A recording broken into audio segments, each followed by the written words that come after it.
Okay, so I'm in the studio today with a fantastic, massively skilled music producer. He's called andrebhutta, and he's from, where are you from exactly? Peterborough at the moment. Peterborough. Wow, Peterborough, yeah. I used to pass through there on the train Andre's to from Norwich, Peterborough, and he is worth remembering when it comes to the town of Peterborough. Yeah, no, this is brilliant stuff. I've been listening, even just this morning, to this taxi cab track, and we'll go into some of your tracks later. But woo, hot stuff, hot stuff. Thank you. Thanks for coming on the show. So, first off, in some interviews, it's sort of like you wait until the end to find out what all the links are, and then So I believe in like doing that up front. So maybe you can just tell us immediately where we go and find your music. Yeah, sure. So if you wanted to just go on Spotify, it's just my name, andrebhutta, and it should be a verified profile, so you'll just see it. And then that's where I post like my finished products and like an EP or something. But if it's more experimental stuff, I have a SoundCloud, and it's just andrebhutta again. Just very simple, just my name. So if you just type my name in, should all be there. Fabulous. I did Google you, and I found that you're with a label, Grime Lab Inc. Is that right? Yeah, exactly. So Grime Lab Inc. it's an American collective. So it's basically a couple of producers. So DJ Grumble is the guy who heads it. He's quite a famous producer, I'd say, in terms of America. He's worked with like Ari Lennox, like the people from J. Cole, so like Dreamville, that type of stuff. And we all just make beats together, and we're all just putting these beats together and hoping that they can get sent off to Dreamville and be used in something. Yeah, man. But yeah, I would say I'm pretty much like a ghost producer for a lot of for some bigger artists sometimes. Yeah. Beautiful. Got any names? I have actually produced one for Ari Lennox, which she uses in her live set. So there's a song called New Apartment, and some of the synthesizer work and some of the the feel of the song. Yeah, that's what she uses in her live sets a lot. So that's one big one, I'd say. Nice, very nice, man. Yeah, I mean, let's just get a bit more background information about it. Just tell us briefly who you are, Andre. Yeah, so I'm a student at the moment, and I'm native of Peterborough. Originally, I was a biochemist, and now I'm more into the IT side of things. And I started making music when I was about, I was told by my parents that because my dad had a guitar, like a very old acoustic guitar that he bought at university, and I would just grab this guitar and just drag it everywhere with me when I was like a kid. So I think music has always been like a part of me. But yeah, like I'd say proper production would have started maybe around 2008. That's when I got into like FL Studio and just started playing around with like that, the 3 oscillator and stuff like that. Right. But yeah, since then, I think university is when it really started to go a bit more uphill, and I started to experiment more.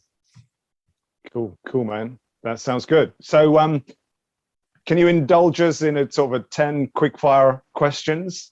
Are you up for that? Sure thing. Yeah. Sounds good. All right. So, question number 1: what's your favorite food? I love a really good burger. So, if you've ever been to Annie's Burger Shack, something in Nottingham, that's like one of my favorite places. Oh, right. Yeah. I know. Yeah. Cool. Yeah. What's your favorite band? This is a bit of an embarrassing one, actually, but I really like My Chemical Romance. Oh, wow. Yeah. I have like all their albums on like vinyl. I love them. Yeah. Musical instrument?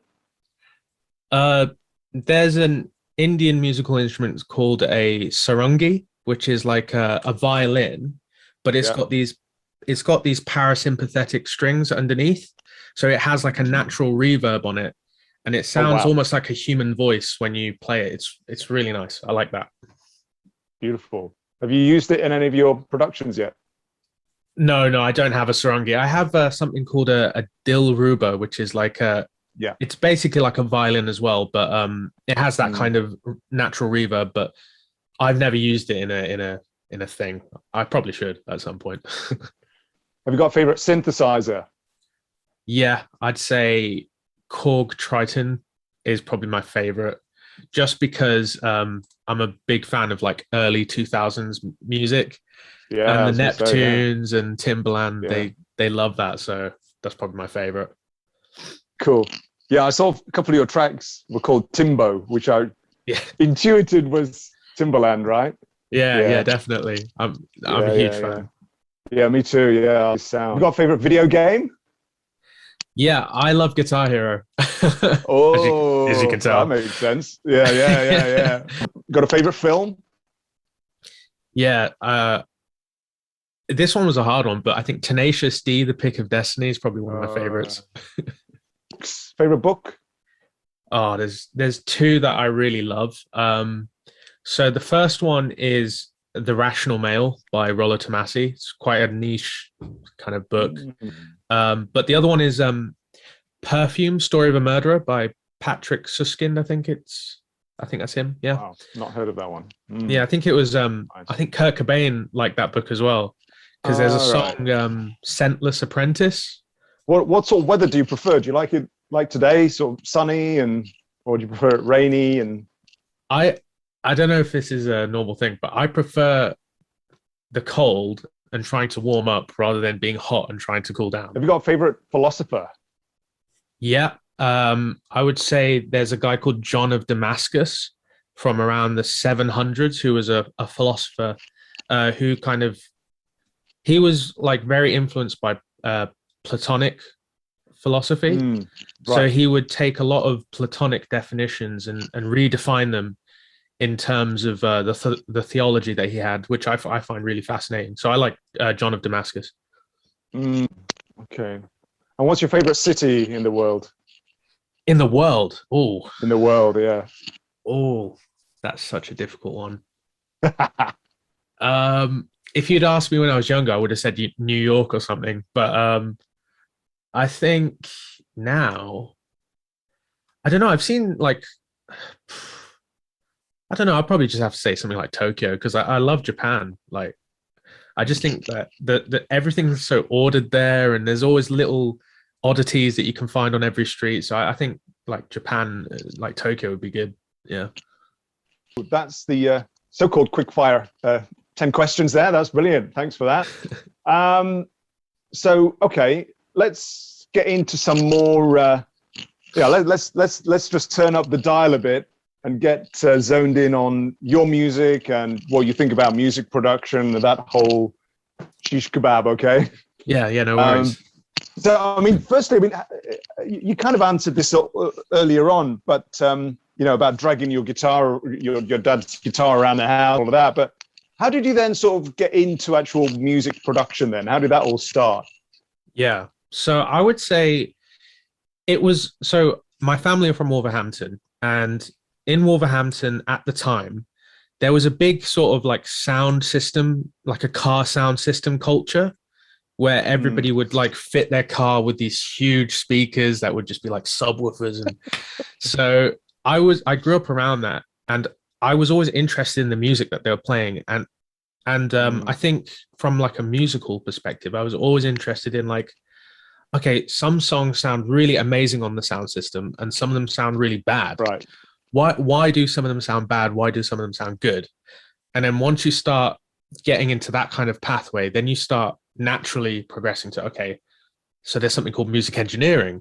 Okay, so how can I make a song, and then how can I make it sound loud and good on a speaker? And I think that's really what took me there, was just being around those car sound systems. Okay, and then sort of fast forwarding from when you started to where you are now, what's the latest track that you've got out?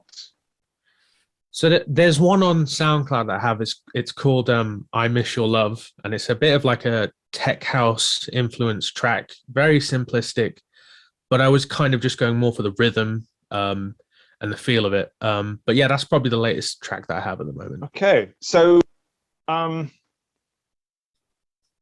maybe we could just sort of have a couple of minutes on sound design, and then maybe get into the, music production, and then just take it from there. I mean, what's your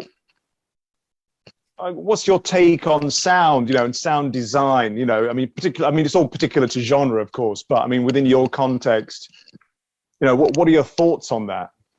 Yeah, I mean, for me, it's always been about having recognizable sounds, but that are robust and have high clarity. So I really enjoy like sharp transients on things and really thick warm bodies and like a really tight low end. So anything that anything that sort of pierces and like almost punches you through the speaker, I love that type of sound.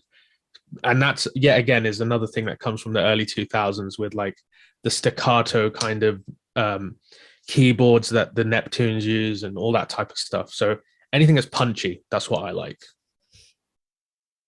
Cool. Very nice. Yeah, tell us about some of the patches. I think you mentioned to me that you've made some patches before. Does that go in keeping with that sort of ethos and preference? Is that right? Yeah, definitely. Like depending on the layer of the song that you're working on. So I like to contrast really low end sounds with like really high end sounds. So you'll have like some high frequency, maybe something that's like pointy at the top, and then you'll have something that's very big and wide at the bottom. So like if you're working in like, let's say a drum and bass song or something, I like to make sure that the low end is like really filling out a lot of the sound, even into the mid range. But then you have something that's like sharp on the top. So maybe I would make like not like a xylophone sound, but something that would be very similar to that and have that arpeggiated at the top. And then maybe at the bottom have something that's LFO, like some nice wobble bass or something like that. I like that type of thing. So taking advantage of the full spectrum of the EQ range, yeah. Yeah. So definitely. I mean, do you tend to sort of like cut off below 40, like many producers do, or do you not bother cutting? I used to do that a lot, and I always used to wonder, why are my tracks so thin? and then I realized it's because I was cutting everything off at 40. And I think it depends on what you have. I think instead of cutting off at 40, there's some sounds where you should think about just making it mono. If it's a really low frequency, just make it mono, and like there's no need to cut everything off below a certain sound. I mean, if it's something that's high, like if you use Ableton, there's like a little tool on your EQ where it's like a little headphone, and you can actually hear what you're cutting out as you sweep the frequency. And I think it's good to use tools like that just so that you don't take away too much from the sound. I came across something like that with, I don't know if you've heard of Soothe by Oak Sound. No, I haven't actually, no. What it does is, it depends what you're doing, but I guess it's good for television stuff. So you don't get too many, really jarring high frequency sounds, that are going to basically resonant peaks. So it deals with resonant peaks, which of course you can do manually. Well, this is another discussion, Dynamics' static EQ and stuff like that. But it handles that. And also on that, it has a delta button. So you can do exactly that, what you were talking about. So you can hear what those high frequency or those resonant peaks that you are chopping out. I tend to, cut off as much as I can without harming the sound on the bottom, just to keep it tight. And then, maybe I'll find like a resonant peak at, in the 5,000 to 10,000 range or something. And I'll try and remove as much badness or like, whistling sounds, if you want to call it that, at the top. Right. And then I will compress after that. But then I tend to EQ after the compression as well, just to bring back some of the character of the sound, I would say. Yeah. And then, of course, it depends on sort of like summative versus individual tracks. I tend to be a big fan of doing summative tracking, all the basses together and so on and so forth. Just it's like Chris Lord-Alge says, if it's unmanageable, you're in trouble. The mix has got to be manageable, right? Yeah, 100%. And you've got to hear it in context as well. You can't just pick out a single instrument and be like, oh, let me EQ this exactly perfect, because then you hear it with the rest of the mix and you're like, oh, this doesn't fit in anywhere. Talking about the sibilances and so on in synthesis, and I tend to do that if I'm doing like a progressive trance track. I'll have, a body kick plus I'll have like a click. It's just that's all it does, click. And then when the kick comes out or stops, but you still got the click. This very sort of faint click is still going to carry the crowd through. So yeah, definitely. I think building up most of your sounds to have at least something in every range of the frequency. So if you layer a kick, you want to have something that's got maybe a high click and then like a body and then like a really nice bassy thing. I think that's because then you can be more simplistic in your structures but still have the fullness. Right. I think that's a big part of hip hop production or trap production in particular. I mean, obviously if you're doing like a big EDM song, you want to have fullness in layers, but if you're doing more simplistic songs, you definitely want to have. I mean, you've got a sound. I mean, that's what makes you different. I mean, it sounds so facile saying that, but I mean, what I noticed you do is like kind of what I'm noticing on the drum brute is this distortion, right? You're putting some distortion on your kicks and bass lines, right? Yeah, definitely. Yeah, definitely. So what's the thing? Talk us through that.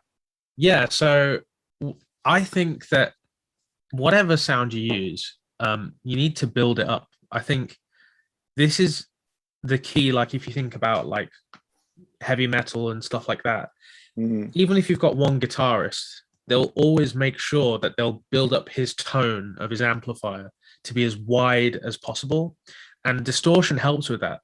So saturating everything that you have, even if it's just a little bit, can really thicken up everything. And I think that with my kicks and my bassy parts, I will definitely saturate.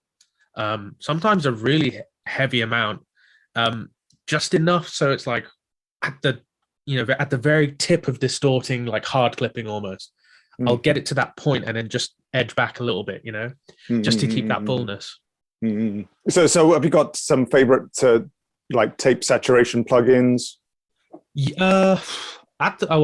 I used to have a good tape saturation plugin. I think I use a soft tube one as well. But most of the time I'm just using stock Ableton stuff. And then just manipulating it as I can.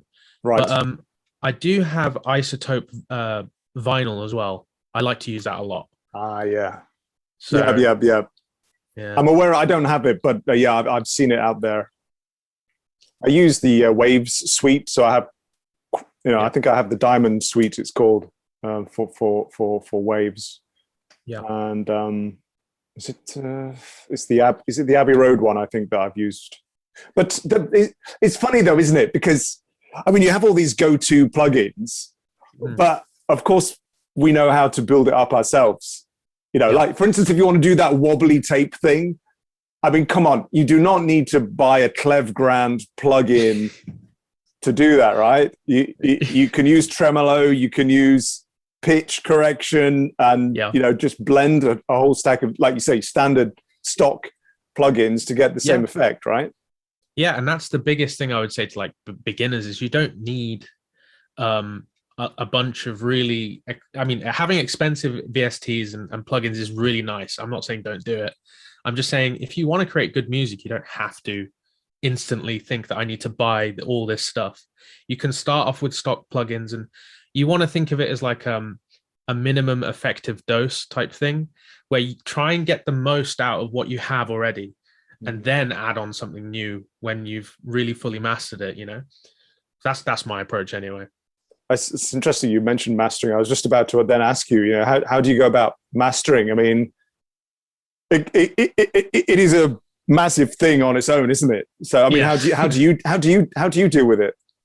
To be honest, I'm still trying to master mastering. But I would say the main thing to do is try and get your mix as tight as possible, because you can't polish a turd. It's the that age-old saying that you just can't polish a turd, and it's true. Like if you have something that's bad in the beginning, that's quiet and it's all out of the way, it's just you can't do it. So try and get that mix as tight as possible. I would even say like keep the mastering chain empty apart from maybe like a limiter just to protect your speakers. Absolutely, yeah. And then try and get that mix as tight as possible.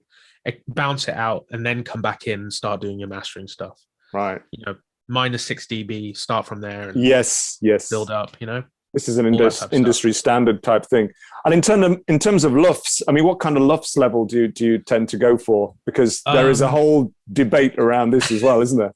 Yeah. I would say because I'm based mainly on like streaming, I usually go for minus 14. Right. Just because like if you've ever used like loudness penalty, I'm always trying to be a little bit under and they're bringing me up. I'd rather, sorry, no, the other way around. I'd always have them bringing me down a little bit because I don't want them to master me up because they'll apply really bad mastering on Spotify. Yeah. So I want to be like, maybe they lower me by like maybe 1 or 2 decibels. Exactly. And that happens to be like minus, I think it's 14. Yeah. LUFS. Yeah, that's right. It just depends. Julian as well for the loudness metering. I'll use like a Julian VST. Okay. Yeah, I've not used that suite before. How do you spell Julian? So it's a Youlean. Oh no, I don't know it. Yeah, I don't know that one. It's a complete thing, and it's got lots of different standards on there, so you can check Spotify. Yeah. I mean, I just read, it was my publisher that was having an article, Centric Music, in Liverpool, and they were saying that for Spotify you want minus 16 because they're going to do their own compression on top of that and so on, and then I think for broadcast they were suggesting minus 9 or something. I mean, I think some of the EDM work that I'd done that gets, I mean, that can really get out of control, but I tend to dial it back to about minus 9. I mean, there's an interesting discussion coming out of sound into music production because you know what it's like when you're in the flow, right? And you just want to keep adding and adding, and you just, I mean, so how do you deal with that? How do you control this creative process? Because it could become quite weird when it gets to sound, right? Definitely. I would say if you're working with a track and it sounds good already, and you feel like, okay, maybe I can add a layer here and there, like checkpoint it basically. So make a save of that file, make another file and start working on that one, and then compare the mixes between the two and just see which one you like more. Because you can always go backwards, but if you take that same file and start adding and adding, you can't go backwards as easily. Yeah. So checkpointing is what I like to do. Okay. Yeah, that's nice. Yeah, like that. Yeah. Good tips, man. Cheers.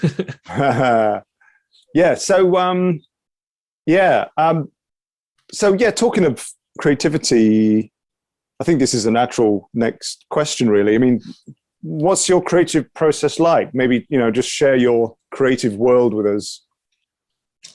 Yeah, I mean, I think it's pretty much the same for most people. I mean, I tend to have a rhythm with my creativity, which sounds really weird, but I'll have periods where I'm just like, there's not really much coming through, like writer's block or whatever.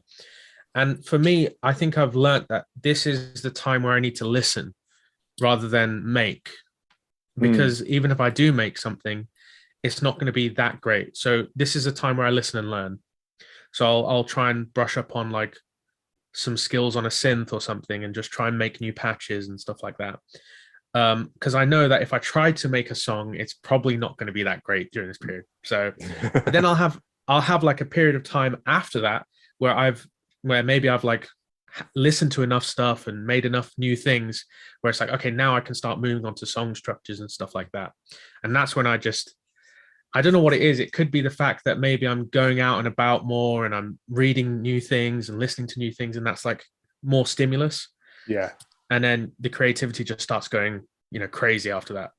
But yeah, it seems like for me there's like an off period and an on period, if you know what I mean. Yeah. I'm having more off periods recently. It happens. I mean, I've had like years. I've had like a year where I just didn't make anything because it just I couldn't think of anything. Okay, yeah. So I think it happens to everyone. Over there, which you can't see, I have not even unboxed over the last 3 weeks a Prophet synth, a Prophet Rev 2 from Dave Smith, sequential. I just haven't had time. And also there was 1 week I had such bad hay fever. I was so groggy. And, but I'll tell you that one main reason is that I've just finished a 47-minute album of ethnic lounge music. And because I knew what would happen if I opened that and set it up, what's going to happen, right? Total distraction and a new chapter, so that is the new chapter waiting in the box. I feel the same way. Like when I had Massive, Native Instruments Massive, that feels like such a dubsteppy kind of like, do you know what I mean? And then I moved on to X for Serum. Oh, okay. So I mean they're almost like descendants of each other or something, but I mean when I moved on to Serum, it was like I want more harsh sounds. I want to go into more. Do you know what I mean? Right. So Massive felt like it was a bit more UK based music, but Serum was like jungle kind of music and like bass line 4x4 stuff, like really harsh bass music. So just even the synth that you use can change the type of genre that you want to produce. Right. I get that. Yeah, Deadmau5 is honestly a serial entrepreneur, isn't he? He's incredible, and not very well liked by certain people. I mean he's really outspoken about it. He's outspoken, yeah. I kind of admire some of his. I did his masterclass before because I did sign up to masterclass. I'm not subscribed now, but I went through his masterclass and it was a little bit blasé, to be honest. I even put a comment like, I'm not quite sure what I learned from this. It's just him kind of having a rant. Yeah. And like, this is a big sin doing it, but not actually learning. You can criticize a lot, right? But okay, so what should we do? I think the thing as well is he's made all these rules in his head about this is how you do everything. And at the end of the day, the consumer is going to decide what is nice and what is not nice, right? And it's you as well. Like you're going, if you've not done something right, it doesn't really matter as long as it sounds good, right? Yeah, absolutely. So we're just aiming for something to sound good. I mean, you can make something perfect. Like maybe you're into Steely Dan and you want every single piece of, every instrument to be nicely pristine. Put. Yeah. But that's good for testing out a speaker. But who really listens to Steely Dan apart from like music nerds anymore? Do you know what I mean? I know. It's incredible though, when you sort of, when you got to a certain level in music production, and then you go back and listen to music from the past. Like, for instance, I listened to David Guetta and I was horrified. I was like, what a mess. Yeah. I mean, be creative and all of that. But no, I mean, sonically, it's a bloody mess. Yeah. Yeah, exactly. The audience didn't care. But I mean, it's like, okay, how do I think about it? Yeah. And I mean, if you go into a club, like a nightclub or whatever, all the speakers are going to be set to mono. So even if it's all, out of whack and whatever, it's just going to come through the same for them. So at the end of the day, so that's another thing. So you talked about mono and whatnot. And so do you also do correlation? You check for correlation and stuff like that? I try to. I'm not very good at phase aligning, to be honest. I mean, it's that in itself is quite a good art. I think, obviously, because my room is not like a studio room, I'm just going off of the acoustics of my room, and that could be completely wrong. So I mean, there's a wall right next to my speaker, so that's going to throw everything off. Like, it's hard to do that type of stuff scientifically when you're just I'm just not in the environment for it. But you can find some good VSTs that will check if you're phase aligned and stuff like that. So I mean, as much as you can do it. Mm. But yeah, for me, I'm just about if it sounds good.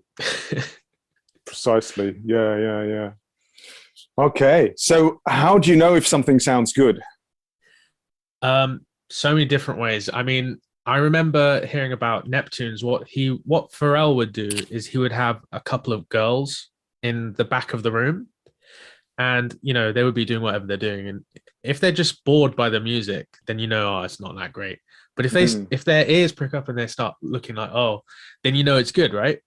And I think Yeah. it's the same thing internally. You have to sort of feel that your music is, oh, that's like interesting. I haven't heard that, or it's Right. making me want to move or whatever.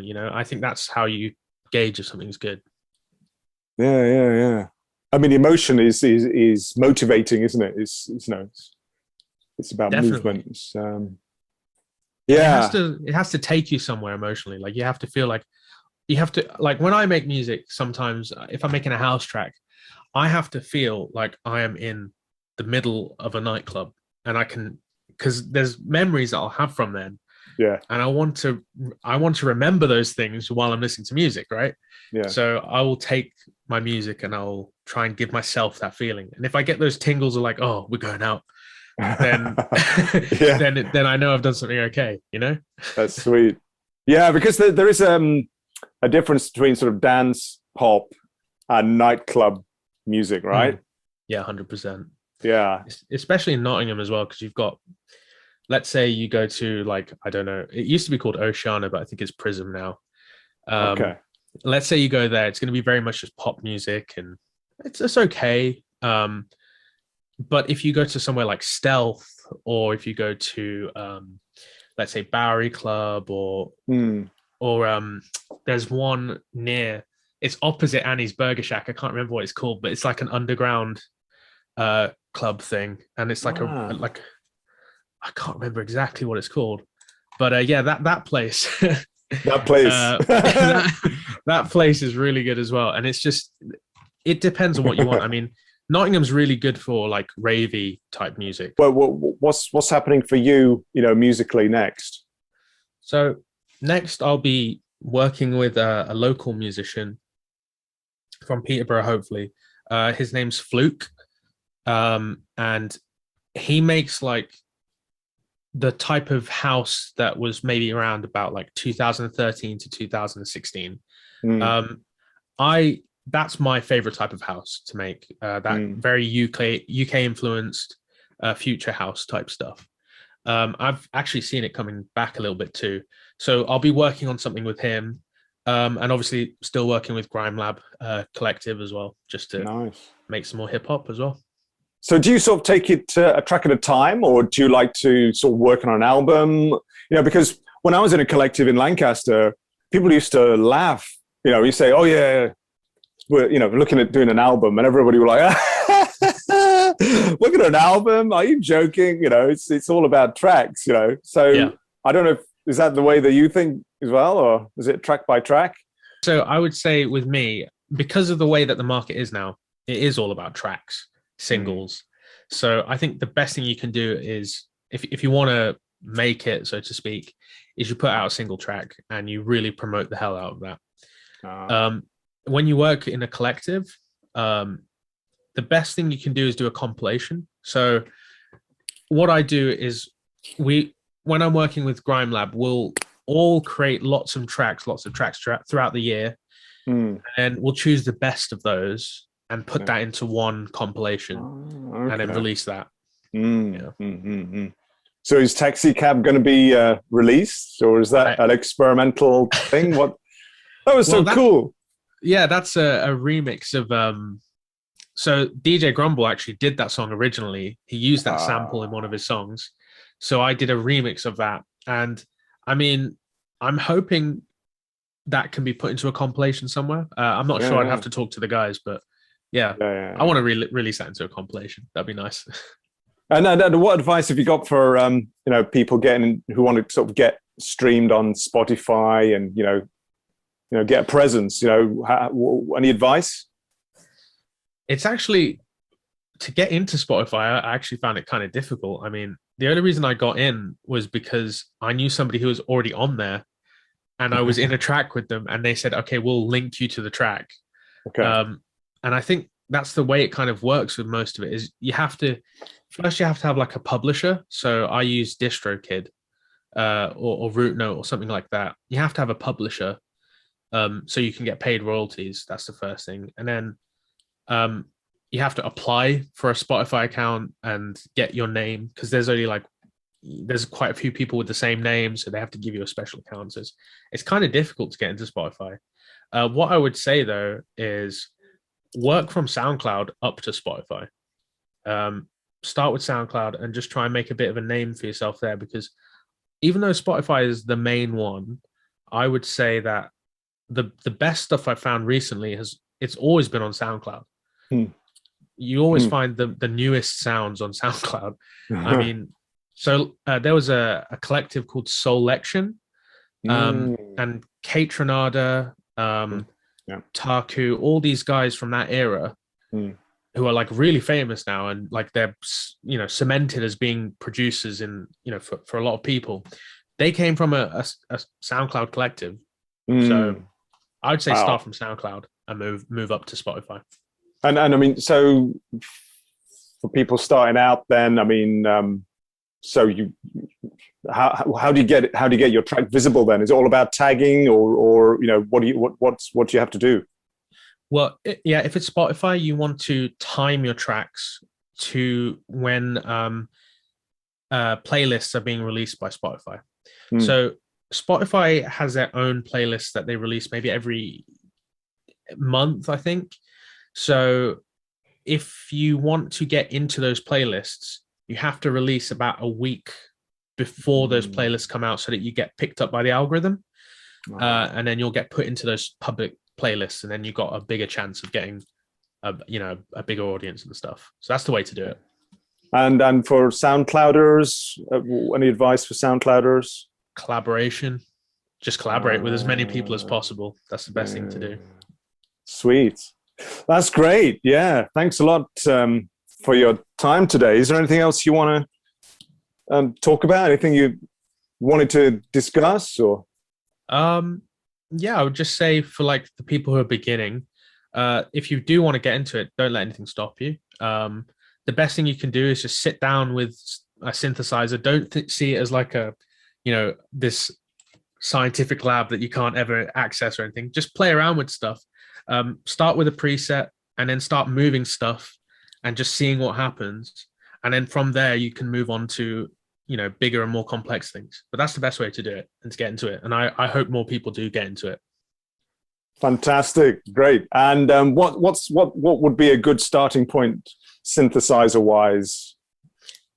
This sounds funny, but literally start with a 3 oscillator from FL Studio, just the 3 oscillators. And just, you've got like 4 waveforms on there and you're just messing about with it. So I'd say that's the best place to start. I think Ableton has a good one as well online, where they have like a tutorial. Okay. And they'll show you what every little, like the ADSR does. So that's a good place to start as well. Fantastic. Yeah. Nice one. Well, it's been a pleasure, Andre. Thanks for your time today. And wishing you all the best and every success. Cheers. Thank you very much. It's been a pleasure being on as well.